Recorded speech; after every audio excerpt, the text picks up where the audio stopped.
Orang Majus merupakan orang-orang terpelajar dan terhormat. Kata Majus berasal dari kata Yunani, magos. Magos berarti seorang imam agama Zoroaster, suatu agama resmi Persia kuno. Hal ini sesuai dengan informasi yang diberikan Matius bahwa orang-orang Majus berasal dari timur. Magos jika diartikan ke dalam bahasa Inggris berarti magician. Saat ini magician diartikan ke dalam hal yang berbau dengan sihir.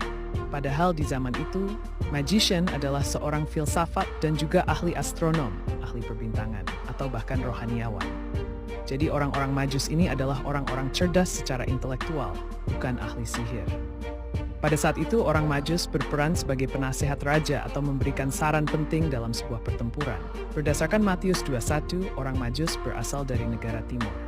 Kemudian negara yang dimaksud adalah Persia-Gawang, dikenal dengan Iran.